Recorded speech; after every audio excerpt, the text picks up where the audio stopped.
দ্বাদশ শ্রেণী তথা উচ্চ মাধ্যমিক পরীক্ষার্থীরা তোমরা 2026 এবং 27 সেশনে তোমরা যারা পরীক্ষা দিতে চলছো এবং তোমরা তোমাদের যাদের পরিবেশ বিদ্যা অর্থাৎ সেমিস্টার 3 তে পরীক্ষা দিতে চলছো সেই ইভিএস এনভায়রনমেন্টাল স্টাডিজ এর জন্য দেখো আজকে নিয়ে এসেছি দেখো ফাইনাল 100% সাজেশন আনসার সঙ্গে কিন্তু তোমরা প্রত্যেকটি প্রশ্নের কিন্তু উত্তর পাবে।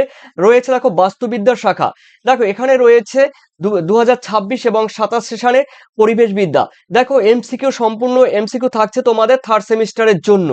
রয়েছে তোমার ব্রাঞ্চ অফ ইকোলজি, এই বাস্তুবিদ্যার শাখা গুলোর মধ্যে দেখো পরে পরবর্তী পর্যায়ে এমসিকিউ আসছি। দেখো এই যে পরে এমসিকিউ গুলো রয়েছে, তবে তোমাদের জানতে হবে প্রথমে অটো ইকোলজি, সিন ইকোলজি, তারপরে জনসংখ্যা বাস্তুবিদ্যা, সম্প্রদায় বাস্তুবিদ্যা, বাস্তুতন্ত্র বাস্তুবিদ্যা রয়েছে, প্রধান স্থলজ বাস্তুবিদ্যা, বায়োম রয়েছে। ঠিক আছে, তো এরপরে তোমাদের দেখো ওই যে বিষয়টি আমি বললাম এখানে যে 4-5টি হেডলাইন বললাম সেই হেডলাইনগুলো অবশ্যই তোমাদের দেখা উচিত।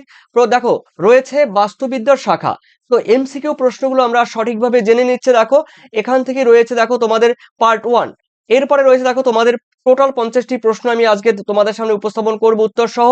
চলো দেখো, পৃথক জীব ও তার পরিবেশের পারস্পরিক সম্পর্ক নিয়ে যখন আলোচনা করে বিজ্ঞানের যে শাখা তখন তাকে বলা হয় কিন্তু অটো ইকোলজি। ঠিক আছে, অর্থাৎ পৃথক জীব এবং তার পরিবেশের সম্পর্কে, পৃথক জীব মানে ধরো বিভিন্ন মাছের প্রজাতি সম্পর্কে যখন আলোচনা করা হয় তখন সেই শাখাকে বলা হয় কি বলতো অটো ইকোলজি। ওকে, মানে অটো ইকোলজি। আর একটা কথা মাথায় রাখবে, পৃথক জীব মানে সে বিভিন্ন ধরনের হতে পারে, বিভিন্ন টাইপের মাছ হতে পারে, বিভিন্ন টাইপের উদ্ভিদ হতে পারে।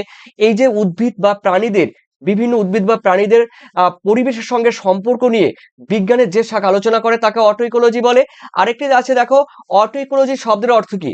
অটো ইকোলজি শব্দের অর্থ হলো দেখো পৃথক জীবের, একটু আগে বললাম পৃথক জীবের উদ্ভিদ হতে পারে, প্রাণী হতে পারে, পৃথক জীবের কিন্তু অধ্যয়ন। ঠিক আছে, এরপরে রয়েছে থার্ড নাম্বারে জীব সম্প্রদায়ের পারস্পরিক সম্পর্কের অধ্যয়নকে কি বলে? দেখো এই জীব সম্প্রদায়ের পারস্পরিক সম্পর্কের অধ্যয়নকে বলা হয় দেখো সিন ইকোলজি। ওকে, উত্তর কিন্তু হবে তোমাদের খ is the correct answer, synecology. Okay, এরপরে দেখো এই ব্যাপারটি তোমরা মাথায় রাখবে, সিন ইকোলজি কোন বিষয় নিয়ে আলোচনা করা হয়? দেখো সিন ইকোলজি কিন্তু জীব সম্প্রদায় নিয়ে কিন্তু আলোচনা করা হয়, অর্থাৎ খ ইজ দ্য কারেক্ট আনসার। এরপরে রয়েছে পাঁচে, একটি প্রজাতির জনসংখ্যা, আকার ও বৃদ্ধি নিয়ে যখন আলোচনা করে তখন তাকে বলা হয় কিন্তু জনসংখ্যা বাস্তু বিদ্যা। ঠিক আছে, অর্থাৎ ক ইজ দ্য কারেক্ট আনসার। বলা হয়েছে একটি প্রজাতির জনসংখ্যার আকার বৃদ্ধি নিয়ে যখন আলোচনা করা হবে তখন তাকে বলা হয় জনসংখ্যা বাস্তুবিদ্যা। এরপরে রয়েছে দেখো তোমাদের বিভিন্ন প্রকার জীব সম্প্রদায়ের গঠন নিয়ে যখন আলোচনা করা হয় বিজ্ঞানের যে শাখা তাকে বলা হয় কিন্তু সম্প্রদায় বাস্তুবিদ্যা। এখানে বলেই দিয়েছে দেখো বিভিন্ন প্রজাতির জীব সম্প্রদায়ের গঠন নিয়ে যখন আলোচনা করা হবে তখন তাকে বলা হয় সম্প্রদায় বাস্তুবিদ্যা। এরপরে চলো তোমাদের রয়েছে পরের কোশ্চেন রয়েছে সাথে, জীব ও অজৈব উপাদানের পারস্পরিক সম্পর্কে নিয়ে আলোচনা করাকে বলা হয় বাস্তুবিদ্যা।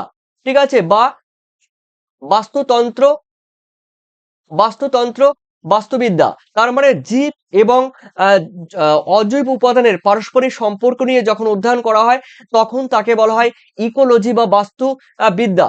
পরে কোশ্চেন রয়েছে আটে রয়েছে ইকোলজি শব্দটি প্রথম কে ব্যবহার করে? Ernest Haeckel. দেখো আর্নেস্ট হেকেল প্রথম কিন্তু ইকোলজি শব্দটি ব্যবহার করে।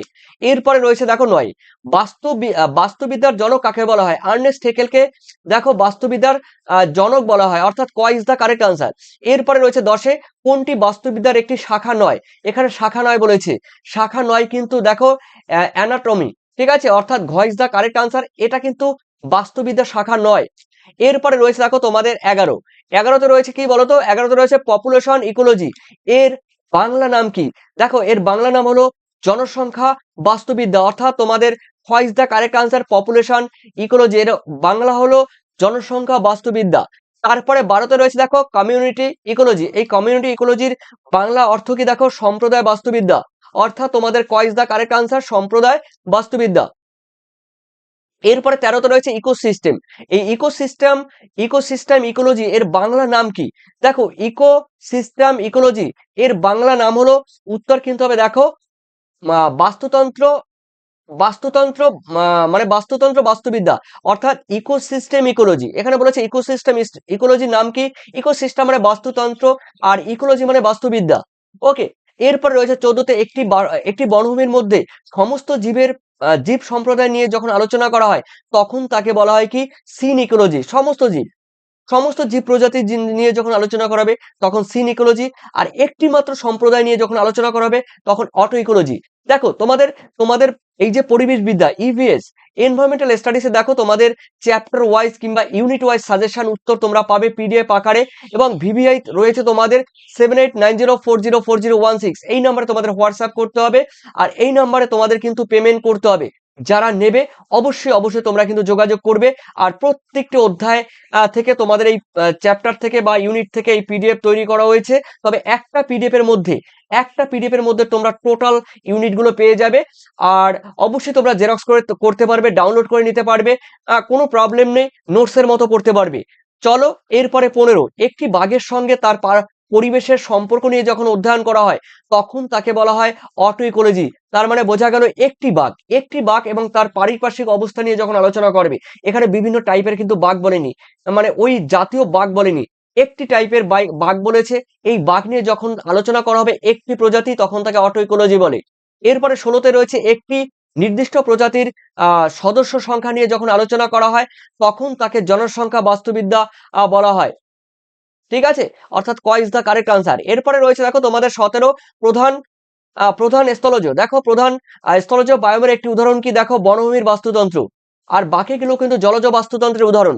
একটি মরুভূমির বাস্তুতন্ত্র রয়েছে স্থলজ বায়ুম, ঠিক আছে, বাকিগুলো কিন্তু জলজ বাস্তুতন্ত্র। 19 তৃণভূমি কোন ধরনের বায়ুম? তৃণভূমি কিন্তু দেখো স্থলজ বায়ুম, তুন্দ্রা, TUNDRA, তুন্দ্রা বা বানান তোমরা এইভাবে লিখতে পারো তুন্দ্রা। এই তুন্দ্রা তুন্দ্রা কিন্তু একটি স্থলজ বায়ুম, অর্থাৎ তোমাদের ক ইজ দা কারেক্ট আনসার। 21 রয়েছে শীত প্রধান অঞ্চলে বায়ুমকে কি বলা হয়? তুন্দ্রা বায়ুম বলা হয়। খুবই মানে বছরে 9 মাস কিন্তু শীতকাল থাকে, ঠিক আছে, আর 3 মাস থাকে গরমকাল, তাও তাপমাত্রা কিন্তু 10 ডিগ্রি সেন্টিগ্রেড। গরমকালে তাপমাত্রা কিন্তু 10 ডিগ্রি সেন্টিগ্রেড থাকে। ওকে, এরপরে রয়েছে দেখো তোমাদের 3 মাস, এখানে কিন্তু 3 মাস 10 ডিগ্রি সেন্টিগ্রেড তাপমাত্রা থাকবে, আর 9 মাসে কিন্তু শীতকাল থাকবে হিমাঙ্কের নিচে, তুন্দ্রা অঞ্চল। এরপরে সাবানা একটি কিন্তু স্থলজ বায়ুম রয়েছে। এরপরে রয়েছে দেখো 23 কোন বায়োমে বৃষ্টিপাত সব থেকে কম হয়? মরুভূমির বায়োমে সব থেকে বৃষ্টিপাত কম হয়, বাৎসরিক বৃষ্টিপাতের পরিমাণ 25 সেন্টিমিটার কম। এরপরে রয়েছে দেখো তোমাদের 24 কোন বায়োমে জীববৈচিত্র্য সর্বাধিক? ক্রান্তীয় বৃষ্টি অরণ্যের বায়োম, অর্থাৎ তোমাদের ক্রান্তীয় বৃষ্টি অরণ্যের বায়োম গ ইজ দা কারেক্ট আনসার। এরপরে রয়েছে 25 জীব সম্প্রদায় গঠন ও কার্যাবলী নিয়ে যখন আলোচনা করে তখন তাকে বলা হয় কিন্তু সম্প্রদায় বাস্তুবিদ্যা, অর্থাৎ তোমাদের ক ইজ দা কারেক্ট আনসার। এরপরে 26 রয়েছে একটি পুকুরের সমস্ত জীব ও পরিবেশের সম্পর্ক নিয়ে যখন আলোচনা করা হয় তখন তাকে বলা হয় বাস্তুবিদ্যা, ঠিক আছে। একটি পুকুরের সমস্ত জীব এবং পরিবেশের সম্পর্ক নিয়ে আলোচনা যখন করা হয় তখন তোমরা বলতে পারো মানে ইকোসিস্টেম, তখন তোমরা তাকে শুধু ইকোসিস্টেম বলতে পারো। ওকে, এরপরে রয়েছে সিন ইকোলজি শব্দটি সম্পর্কিত কি বলতো? জীব সম্প্রদায়ের সঙ্গে। সিন ইকোলজি এটি কিন্তু জীব সম্প্রদায়ের সঙ্গে, ঠিক আছে, বিভিন্ন জীব সম্প্রদায়ের সঙ্গে যখন আলোচনা করা হয় পরিবেশের সঙ্গে খাপ খাইয়ে নেওয়া ইত্যাদি নিয়ে গবেষণা করা হয়। 28 রয়েছে পপুলেশন ইকোলজি, মূলত কোন বিষয়ের উপর গুরুত্ব দেওয়া হয়? দেখো জনসংখ্যা বৃদ্ধির উপরে গুরুত্ব দেওয়া হয়। এরপর 29 রয়েছে অটো ইকোলজি শব্দটি কোন ভাষা থেকে এসছে? দেখো অটো ইকোলজি রয়েছে গ্রিক ভাষা থেকে বা গ্রিক শব্দ থেকে এসছে। 30 বাস্তুতন্ত্র বাস্তুবিদ্যার প্রধানত অধ্যয়ন করা হয়। দেখো শক্তি প্রবাহ, ঠিক আছে, শক্তি প্রবাহ বা এনার্জি ফ্লো। এরপরে রয়েছে 33 একটি শুষ্ক বায়োমের নাম কি? মরুভূমির বায়োম। এরপরে রয়েছে 32 কোন বায়োমে অধিকাংশ সময় তুষারাবৃত থাকে? তুন্দ্রা বায়োমে। এই তুন্দ্রা বায়োমে দেখো সারা বছর কিন্তু তুষারাবৃত থাকে। এরপরে 33 রয়েছে তৃণভূমি প্রধানত জন্মায়, তৃণভূমিতে প্রধান জন্মায় কি? ঘাস জাতীয় উদ্ভিদ। আর শৈবাল এগুলো তো আলাদা, ম্যানগ্রোভ তো তোমরা জানো, লবণাক্ত মৃত্তিকায়। কমিউনিটি ইকোলজি এর মূল বিষয় কি? এর মূল বিষয় হলো বিভিন্ন প্রজাতির পারস্পরিক সম্পর্ক। ঠিক আছে, অর্থাৎ ক ইজ দ্য কারেক্ট আনসার। এরপরে রয়েছে 35-এ একটি স্থলজ বায়ুম নয়, এখানে নয় বলেছে মানে পুকুর, পুকুর কিন্তু স্থলজ বায়ুম নয়, এটি কিন্তু জলজ বায়ুম। এরপরে রয়েছে 36-এ একটি হরিণের জীবন ধারা নিয়ে যখন আলোচনা করে, একটি হরিণ, একটি যখনই বলবে তখন হবে অটো ইকোলজি, অর্থাৎ A is the correct answer, autecology. এরপরে 37, একটি বনভূমির সব প্রাণী ও উদ্ভিদ নিয়ে যখন আলোচনা করা হয় তখন তাকে বলা হয় সিন ইকোলজি, তখন তাকে বলা হয় সিন ইকোলজি। এরপরে রয়েছে 38-এ ইকোসিস্টেম ইকোলজি সম্পর্কিত, ইকোসিস্টেম ইকোলজি সম্পর্কিত, এটি কিন্তু জৈব এবং অজৈব অজৈব মানে অজৈব উপাদানের পারস্পরিক সম্পর্ক। ওকে, এরপরে রয়েছে কোন বায়োমে বৃক্ষের সংখ্যা খুব কম, নিশ্চয়ই মরুভূমি অঞ্চলে কাটা ঝোপজাতীয় উদ্ভিদ দেখা যায়। এরপরে 40-এ রয়েছে নাতিশীতোষ্ণ তৃণভূমির উদাহরণ কি, প্রেরি তৃণভূমি, প্রেরি তৃণভূমি। এরপরে রয়েছে দেখো তাইগা বা তৈগা বায়োম প্রধানত দেখা যায় শঙ্কুযুক্ত বৃক্ষ, তৈগা বায়োমে বা তাইগা বায়োম, TAIGA, তৈগা বা তাইগা বায়োমে দেখা যায় শঙ্কু বা মোচা আকৃতি এক ধরনের উদ্ভিদ, ঠিক আছে, যেগুলো পার্বত্য পাহাড়ের ঢালে অবস্থান করে। এরপরে 42, জনসংখ্যা বাস্তুবিদ্যা কোন বিষয় নিয়ে আলোচনা করে, জনসংখ্যা বাস্তুবিদ্যা আলোচনা করে দেখো জন্মহার ও মৃত্যুহার নিয়ে আলোচনা করে। 43, কোনটি সম্প্রদায় বাস্তুবিদ্যার উদাহরণ, দেখো বাস্তুবিদ্যার উদাহরণ মানে কি, একটি পুকুরের মাছ, শৈবাল ও ব্যাঙের সম্পর্ক, এগুলো এগুলো কিন্তু বাস্তুবিদ্যার উদাহরণ। 44-এ রয়েছে কোন বায়োমে বৃষ্টিপাত সর্বাধিক, ক্রান্তীয় ক্রান্তীয় ক্রান্তীয় বৃষ্টি অরণ্যের বা ক্রান্তীয় নিরক্ষীয় অঞ্চলের বায়োম, যেখানে বায়োমে বৃষ্টিপাতের সংখ্যা সর্বাধিক, এখানে লাখ লাখ হাজার হাজার রকম উদ্ভিদ এবং প্রাণী থাকে, ঠিক আছে। এই ক্রান্তীয় বায়োমে সব থেকে বেশি উদ্ভিদ এবং প্রাণী দেখা যায় নিরক্ষীয় তথা ক্রান্তীয় বৃষ্টি অরণ্য বায়োমে।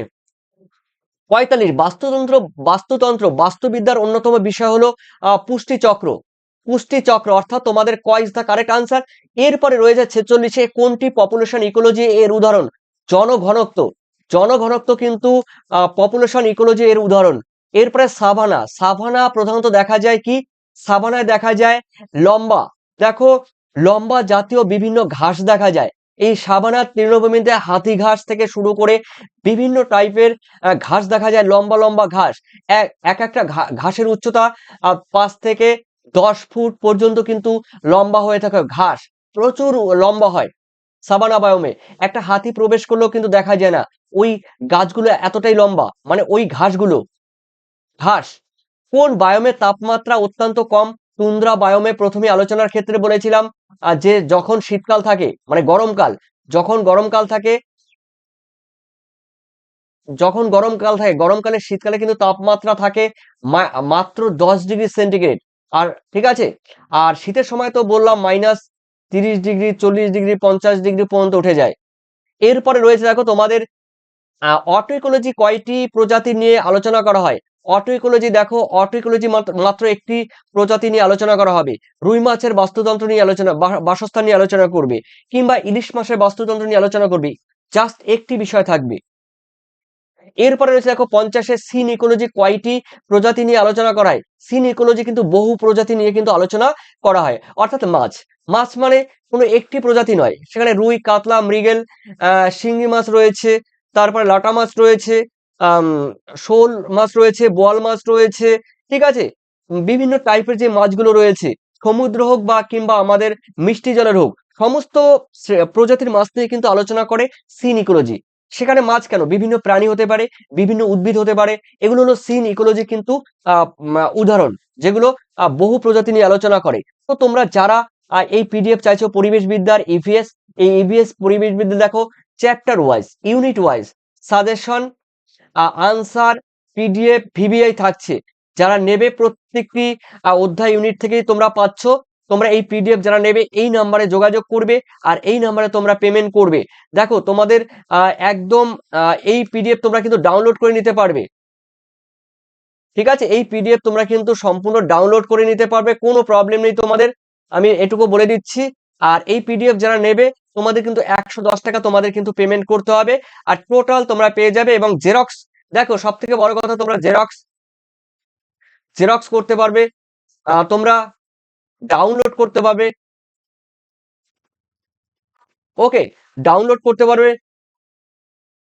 আর এইভাবে তোমরা যারা পিডিএফ নেবে তোমাদের কোনো প্রবলেম নেই, আর যারা পিডিএফ নিতে পারবে না তোমরা ক্লাস দেখে যাও, আর প্রত্যেকটি ক্লাসই তোমরা পেয়ে যাবে। এইভাবে তোমাদের ক্লাস দিতে থাকবো।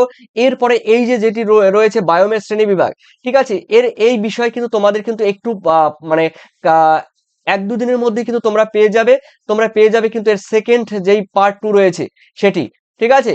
অবশ্যই তোমাদের মূল্যবান কমেন্ট সেকশন আমাকে জানিয়ে দিও। আর ভালো থেকো, সুস্থ থেকো, পরবর্তী ভিডিওর জন্য তোমরা যুক্ত থাকো। থ্যাংক ইউ তোমাদের সবাইকে, ধন্যবাদ। রয়েছে তোমাদের প্রথম কোয়েশ্চেন আমি জাস্ট একবারে বলে দিচ্ছি, দেখো দেখে নাও। রয়েছে অটো ইকোলজি। তোমরা জানো অটো ইকোলজি, দেখো